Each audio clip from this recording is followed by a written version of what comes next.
just business. This is Nothing Personal. Here you go. Here you go.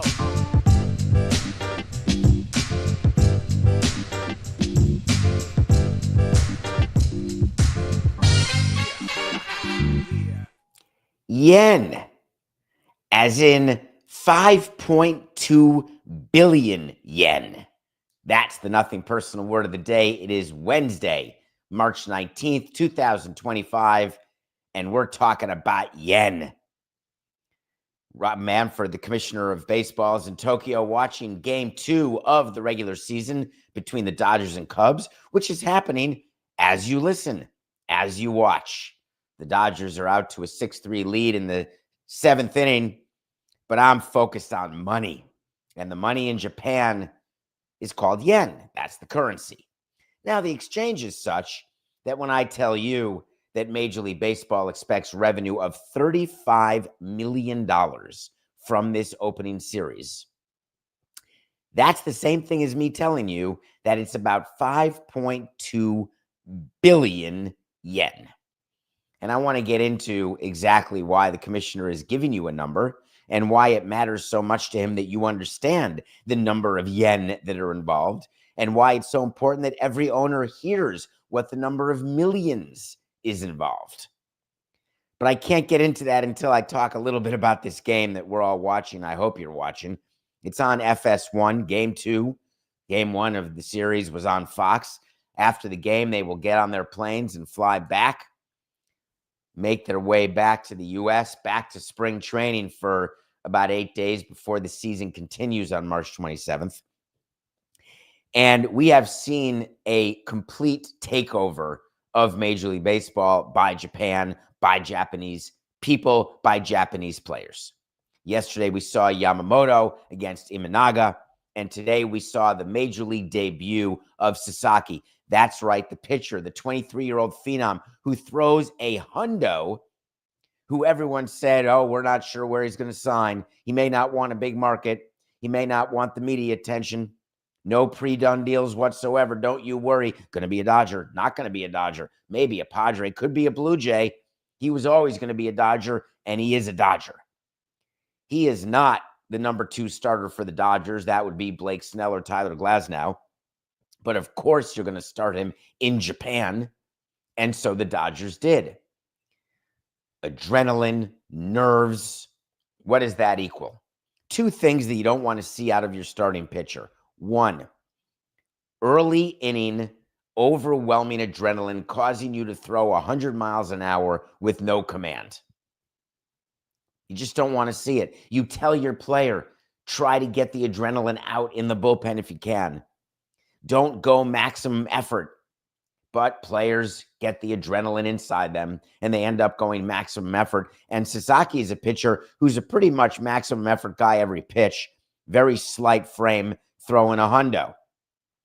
As his 3-inning stint continued, his lack of command was impactful. He walked 5 guys, only gave up 1 earned run, was able to strike out 3 batters, including 2 in the 3rd to get out of a jam. But the relevant part of his debut is that the Dodgers have a level of depth in their rotation. Sasaki is not going to start 30 games. He's not going to pitch every 5 days. He's never pitched more than 129 innings in his short professional career. So this was a gift to the Japanese people. Once the regular season is underway, you will see him pitch maybe once a week. He'll skip a bunch of turns because if he has any hope of being healthy deep into a season, they're going to have to manage his workload. The other thing that Andrew Friedman, the president of baseball ops for the Dodgers, has to be worried about is whether or not that max effort is going to result in Tommy John. It's almost hard for me to imagine that it won't. Of course, I don't wish that on anyone. Why would I? I want to watch him pitch. If major league hitters can lay off that splitter, by the way, he's going to be far less effective than you think, which just means the players have to study video and recognize the splitter coming out of his hands, and eventually they will figure that out. He generally is a 2-pitch pitcher, but if you can't throw the splitter for strikes, which he can't, and then you can't locate your fastball, which he wasn't, all of a sudden you're throwing over 50 pitches in 3 innings and you're taken out of the game.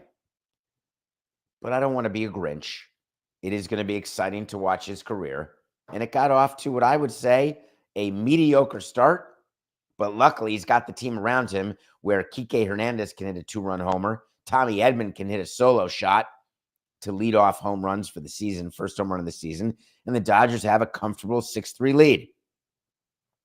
The other thing that you may have missed is a home run, and you're going to see a lot of this on the internet. You're going to see a lot of highlights.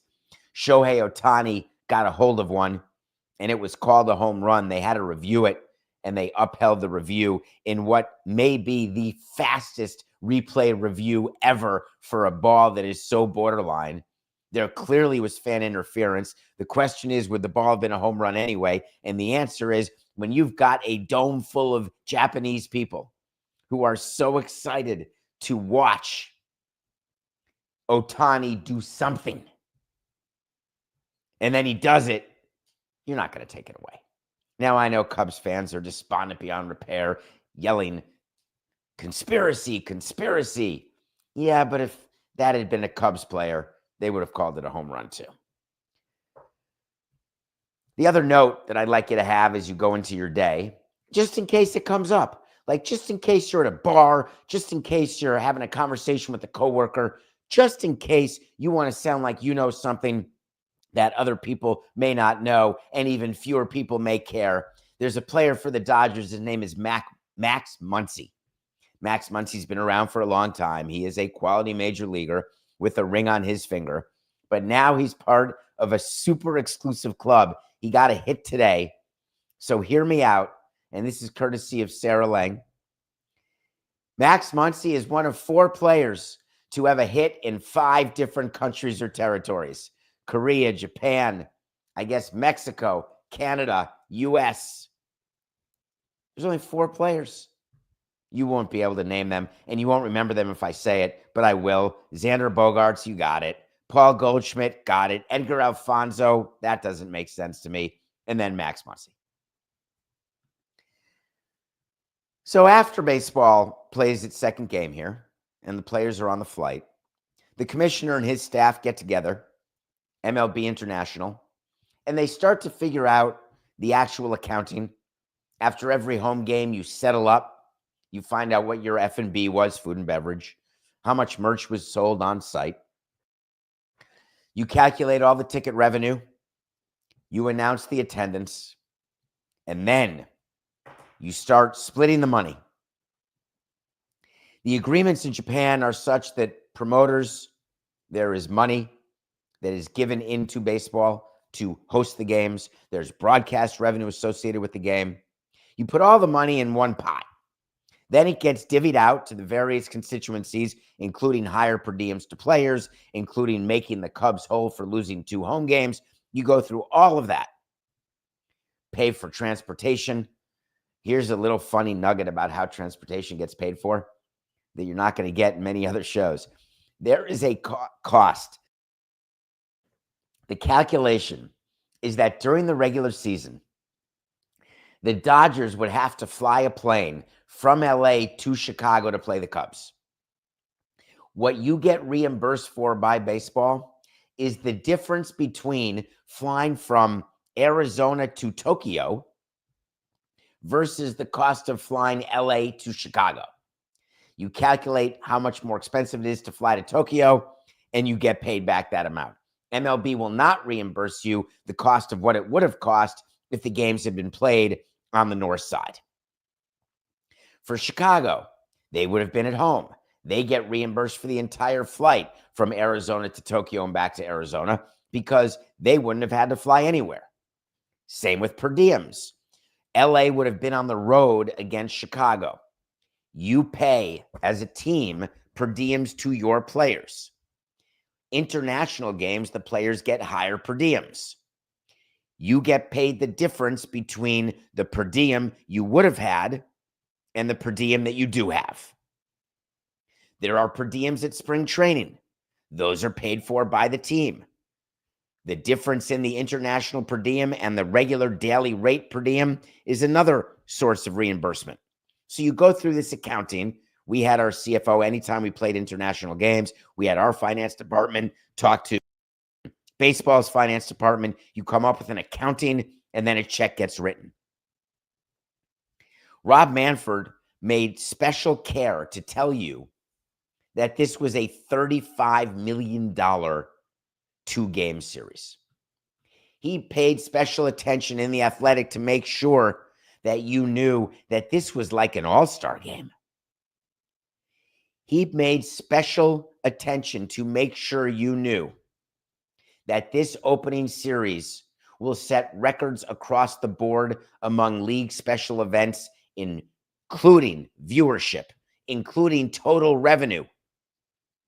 The reason why The Athletic wants you to know that, and why Rob wants you to know that, and now, by the transitive property of knowledge, why I want you to know that, is because there's a lot of negativity here in the U.S., and I don't understand it.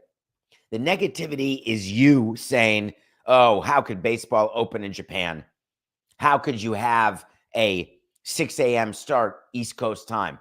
How could you have a network not giving you the love and attention by not sending broadcasters there to do it live?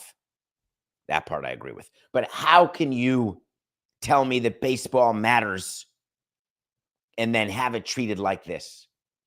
What Rob Manfred is telling you is baseball matters globally, and that's what these leagues all want. My competitors, Roger Goodell, Adam Silver, Gary Bettman, the dream is that you can put on a 2-game regular season series and you can make the type of revenue that flows all the way back to the clubs at a $35 million net revenue number. Now, Rob was careful. He didn't say gross. He didn't say net. Gross revenue is all the money that comes to you before expenses. Net revenue is the money you have left over.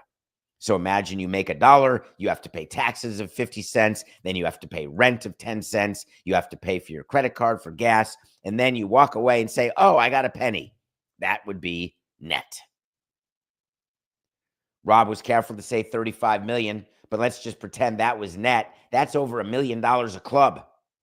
30 clubs, distribution from MLB International through the central fund right back into the pocket of owners. It is no coincidence that Rob Manfred is letting you know from a business standpoint, this is a home run and it's not even close. There's no fan interference. There's no replay required.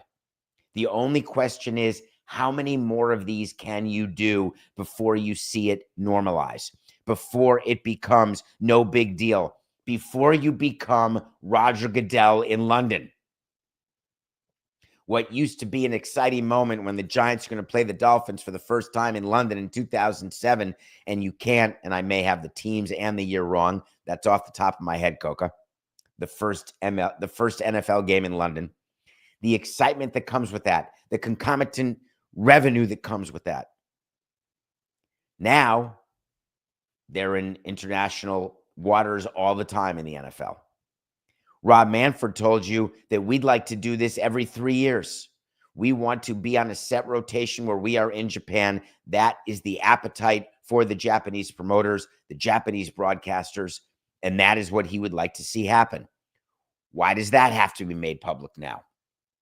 Because this is all bargained for. This is all part of the collective bargaining agreement. Players have to agree to this prior to a CBA being confirmed. I am fascinated by the business of sports and baseball and media, and there is no way to look at this game and this series as anything other than perfect for baseball. The series is so perfect for baseball that the commissioner also wanted to make it very clear that the rules have changed as it relates to media, the relationship between the international markets and the domestic markets. Streamers have made it so that barriers have come down. Territories, countries sitting side by side, all working together where one bid can be made to a league, where you can sell your worldwide rights instead of piecing them one country at a time, which is what baseball has done historically. You cut a broadcast deal in Japan. You do one in China. You do one in Korea. You do one in parts of Europe, not all of Europe. Then you do it in South America, but you leave out Mexico. Maybe you add Brazil. Maybe you separate. Guadalajara won't do.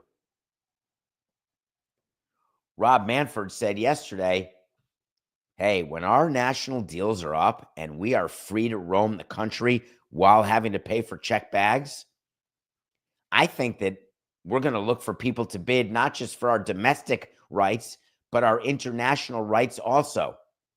And we may look to kill two birds with one boulder. There was no company capable of doing that while TV deals were being negotiated in the past, which caused MLB International to be forced to meet with each country and cut a deal. Is there not a scenario where you imagine Apple or Netflix or the other world international streamers, whoever they may be, going to MLB and saying, we would like your games, but we would like to exploit your product in every single country?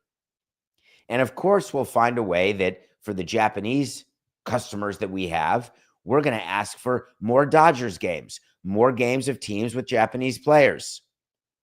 For the Dominican, let's make sure we get the teams with the best Dominican players, though the money there is not what it is in Japan. I think you get my drift. It's hard to argue against bundling international and domestic rights when you know that there is a huge explosion of popularity that you're witnessing in Japan, where you are understanding that they want the rights to show games. It doesn't matter if they start at 6 a.m. That's the craziest thing, is that time differences used to be an actual issue as it related to monetizing the value of the product. And now it's as though time zones don't exist. Because remember, a 7 p.m. game in California is going to be an 11 p.m. game, an 11 a.m. game. 7 p.m. will be 11 a.m. 3 hours plus 12 is 15. 7 plus 3 is 10. A 10 o'clock game, depending on daylight savings. Whatever, you get my drift. And the Japanese media companies cared, but not too much. Streamers, not at all. So what's going to happen now? What's going to happen is that if MLB is smart, which they are, they're going to make sure when they're negotiating the new ESPN package, which is the $550 million package, which is empty right now, and it's being negotiated with another broadcaster. It's being negotiated with streamers. You can bet your sweet bippy that part of the conversations revolve around what's going to be available after the current national deals with the other networks expire, including Fox and Warner Brothers Discovery. MLB is not concerned at all that Warner Brothers Discovery came out and said, we're not a bidder for ESPN's package. Major League Baseball is not concerned because they know what they're doing with that package, but they also know as they're negotiating the newly free agent package, which is a free agent after 2025, that's gotten all the attention from sporting class and media everywhere. MLB is acutely aware that conversations they can have with the streamers will include the world. The other leagues can pretend that adds a level of dollars to a deal, but it doesn't. It's not close to baseball. It's not close to the way baseball is in Japan. I couldn't be more excited to watch this happen. Think about this. Did you ever dream that in 2025, 28 out of 30 teams would be offering you the ability to stream your games in market on an app? It was never even something that we considered as recently as 10 years ago. Think about the change that'll happen in the next 10 years in how content is engaged with the audience. 28 teams right now. And it's not that the Astros and Mariners don't want to do it. It's that contractually they can't do it. But you can guarantee that the world will be so different 10 years from now that you'll be getting whatever game you want on an easy-to-find streaming network, because streaming is going to be everything. It's not going to be about turning on your TV and looking for something on cable or something over the air. Everything will be over the interweb and the fiber.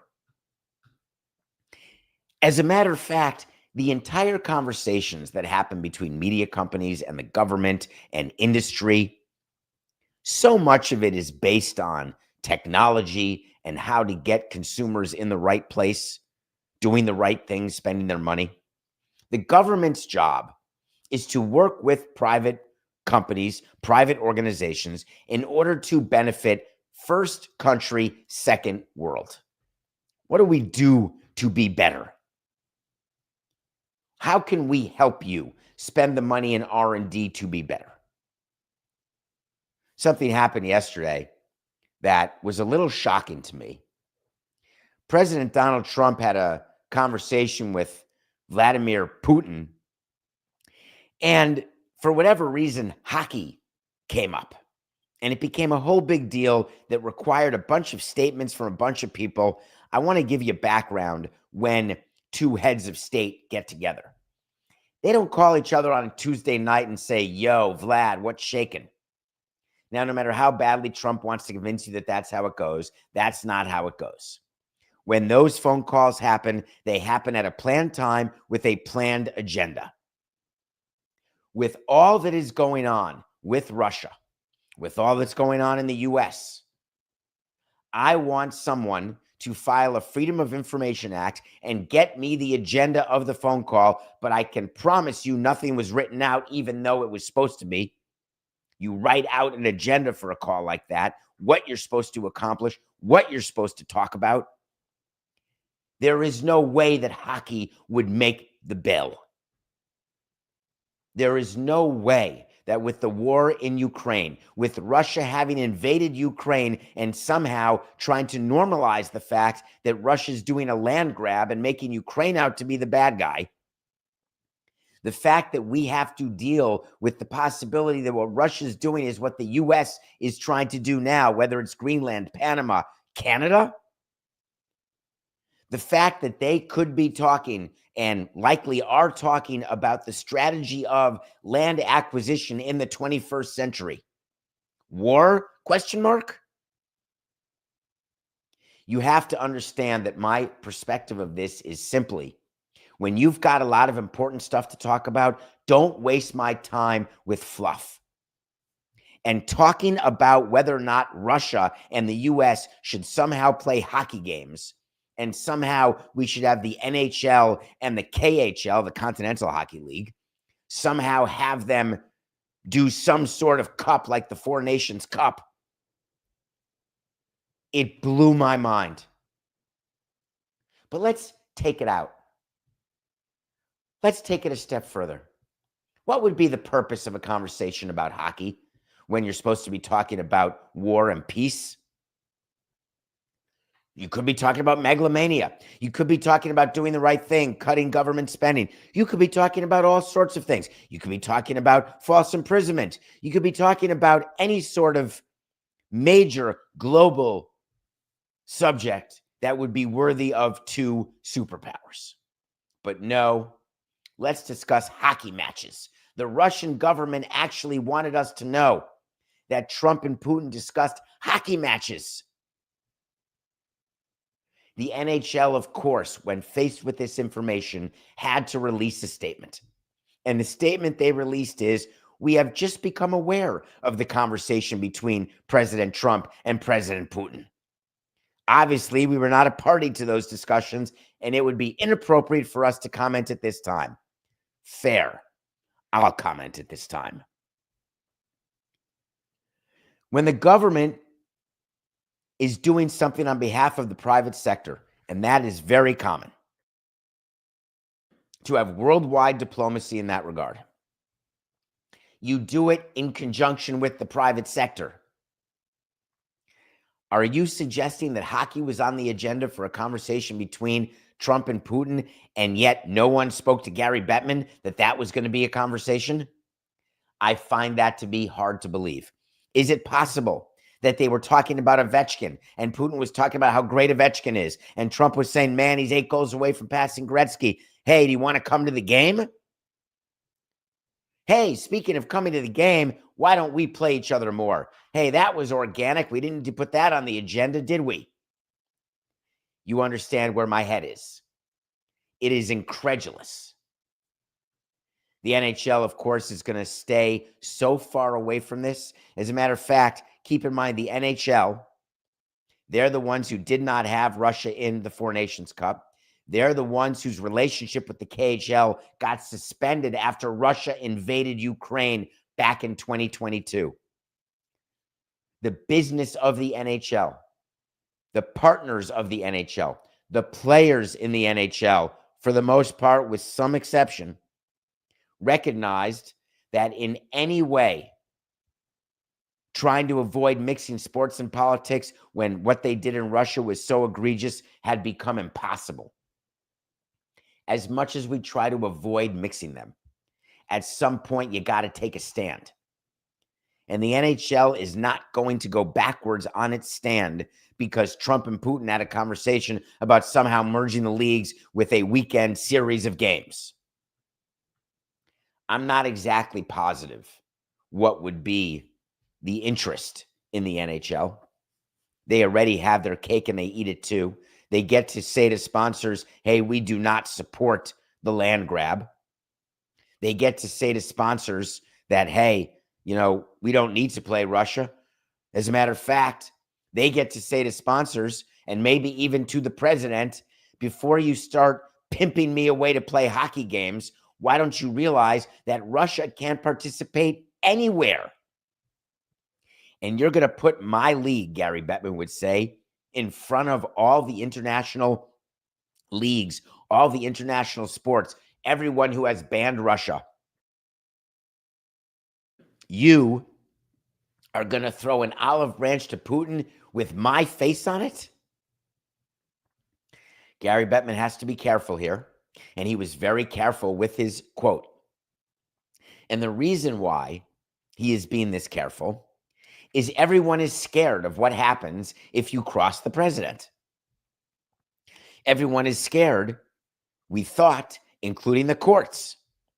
Please note yesterday, the Chief Justice Roberts, the person you would think is most likely a candidate to feel scared even with a lifetime appointment. Our government is working the way it should. There are 3 branches of government that are all working to operate our government. It is not just the executive branch. The executive branch can't call Russia and say, hey, we're doing a deal for hockey. It's asinine. It's not even the top 25 things that the president can do or that are asinine. I think if I were advising hockey, I would tell him not to comment on it any further. If I were advising the president, I would tell him not to discuss hockey again with Putin, that it's not necessary. But of course, we know the president loves talking about sports with leaders, wants to try to solve LIV and PGA, said it would be solved like that. How did it go? Is it solved? Is there a deal? Forget Middle East peace. We can figure out how to get PGA and LIV unified. Forget ending the war in Ukraine. Let's figure out how to get Russia back in business with the NHL. Think about it. This is the plan? Someone get me that agenda, would you please? We are in the bottom of the 8th. If you're listening to this on DraftKings Network, the game is over. The Dodgers are still winning 6-3, and there is a man on first with 2 outs in the bottom of the 8th. We are going to go to break. When we come back, we're going to review a really good movie that involves Vegas. I mean, it's no Ashton Kutcher special, but you're going to want to hear this review. And we're going to talk about private equity. This is a conversation that we've covered a bit, both here and on the Sporting Class, but a deal happened yesterday that caught my attention. We'll discuss that and more after the break.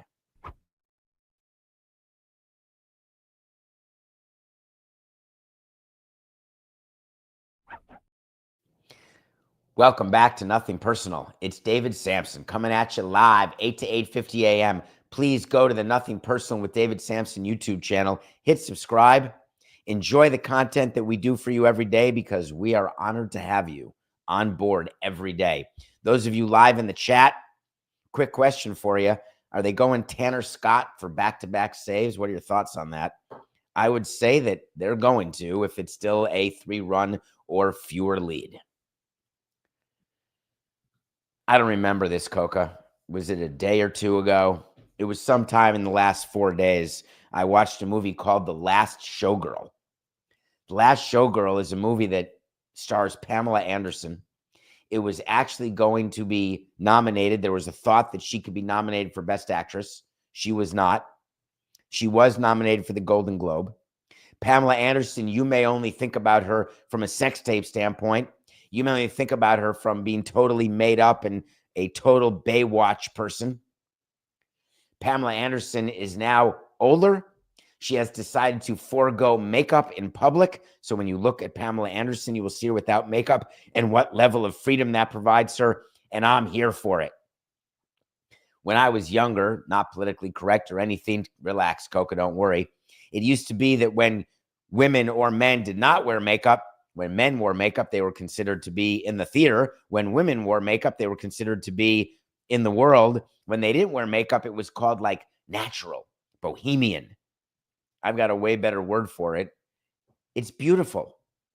The beauty that Pamela Anderson has staggers me.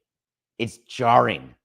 And the movie is about an aging showgirl and how she deals with the end of a show, the final review in Vegas. And I don't mean IEW, I mean UE, is going away. The relationship she has with the big burly Dave Bautista, the relationship she has with her daughter, her desire to be what she was, but still wants to be and thinks she can be. And in theory, she can. But will they allow her because of the trappings of age and the absolute surfacey view of beauty?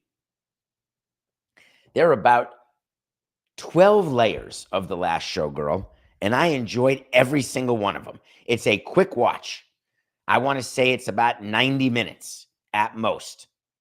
It's called The Last Showgirl. Give Pamela Anderson your time.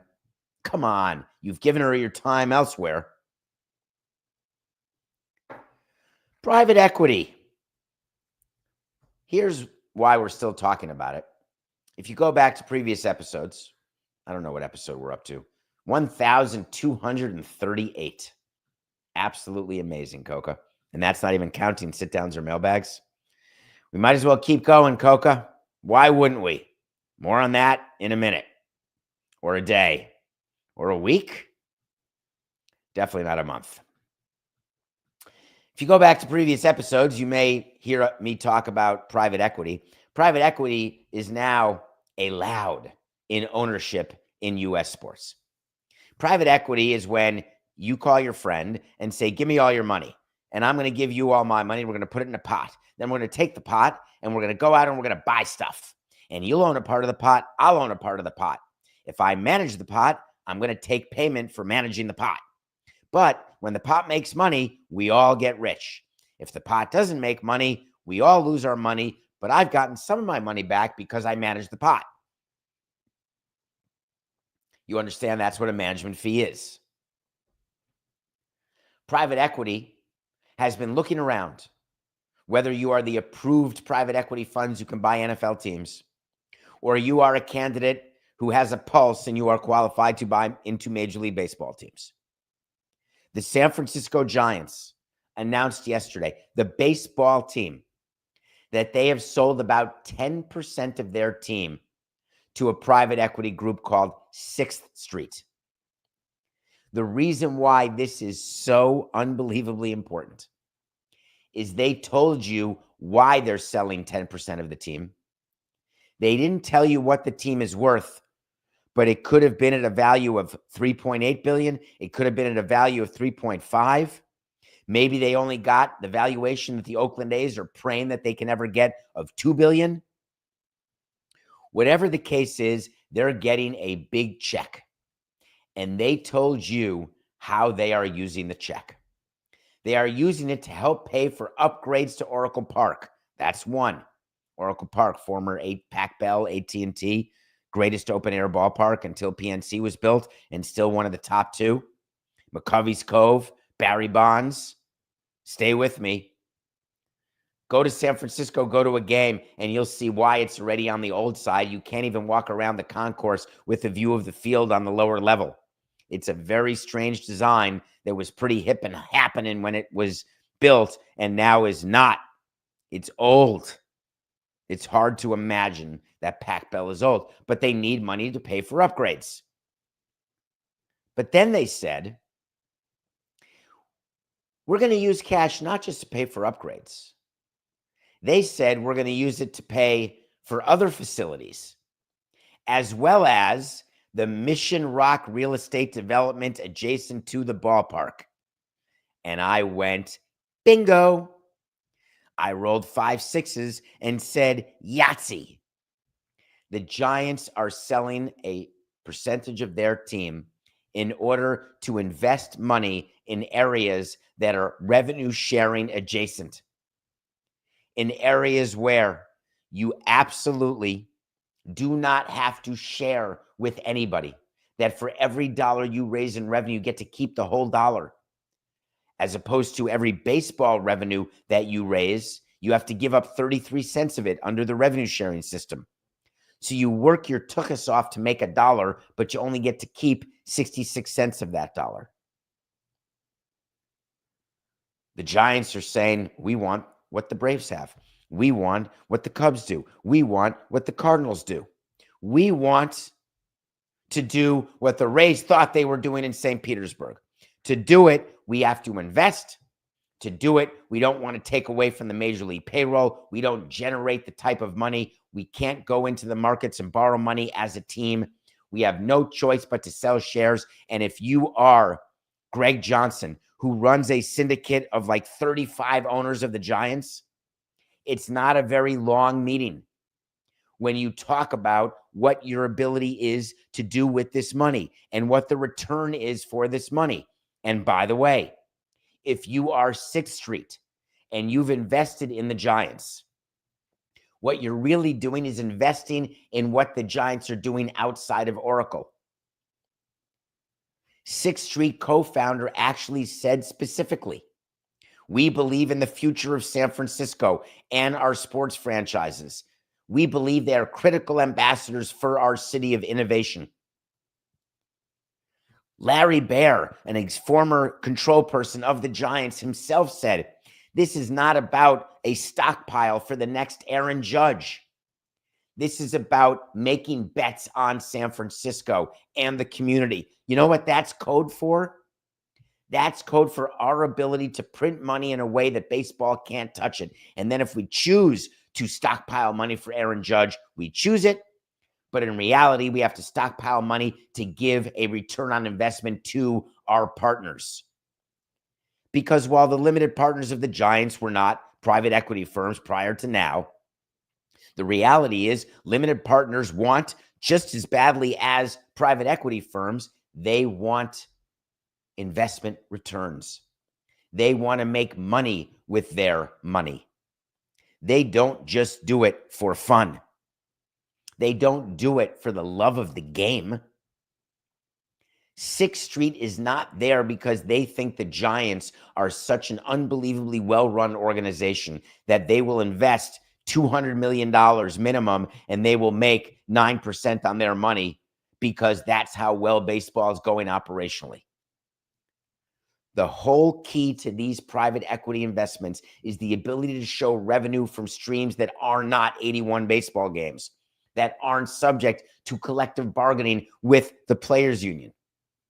The ability to tap into run money that is adjacent, that's the dream. That's why these deals are happening. Do you think when Steve Cohen is out borrowing money to build a casino in the Chop Shop district in Queens, do you think for 1 second that Steve Cohen is showing numbers to investors, banks, whoever it may be? Hey, look at what these Mets do. If we're a good team and we draw 40,000 a game, look at the profit we have. Can you lend me $1 billion? Steve Cohen's doing the same thing. His pro formas are based on a casino and a bunch of parks and a bunch of people wanting to be there on days where there are no games or events at Citi Field. This is not exactly what I would call business 404. This is business 101. When you want access to capital, you have to show that you are using that capital intelligently. And guess what is not using capital intelligently? Signing a player to a 10-year, $470 million contract. There is no bank. There's no private equity firm. There is no one with any sort of financial acumen who would tell you that what owners do in moments of irrationality, which are not few and far between, none of them would tell you that these decisions are financially sound. And the commissioner can blow into the wind as much as he wants. The reality is that owners still do what they want, but as the numbers have gotten bigger and the need for money has gotten greater, you are going to see more teams making smarter decisions with their on-field product as they move to investments that are not in players. They are in real estate.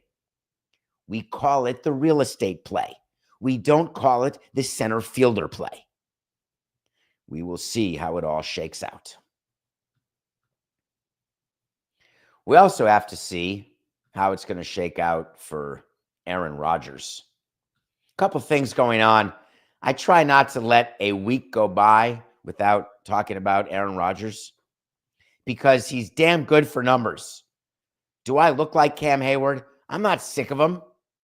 I'm not losing my mind over the fact that he hasn't chosen which team to play for, whether it be the Vikings, the Steelers, the Giants, the Browns. Everyone's waiting. What's he going to do? Where's he going to play? Aaron Rodgers is in a position where he thinks he can choose his next team. Aaron Rodgers has had it leaked out that he wants either the Vikings or nothing. Give me Favre or give me death or darkness. If you're the Steelers or the Giants, you're holding out hope. You don't believe it. But now, the Minnesota Vikings are telling teams, hey, we're not trading J.J. McCarthy. We are going to sign a veteran to back up J.J. McCarthy, but he's our quarterback. We're not taking Rodgers. That is new information from NFL Network just this morning. And that leaves Aaron Rodgers not able to do what he wants to do if, in fact, it's true. He will only be able to go to the Steelers or the Giants. And listen to me now and hear me later. Aaron Rodgers on the Giants or the Steelers is a mistake for the Giants and the Steelers. Cam Hayward is a 14-year NFL veteran. He's been a Steeler his entire career. One of the best Steelers of all time, you could argue. I mean, they've had some amazing steel curtains, but just pretend, stay with me, that he's one of the top Steelers of all time. Cam Hayward went public yesterday saying about Aaron Rodgers, I ain't doing that darkness retreat, he said.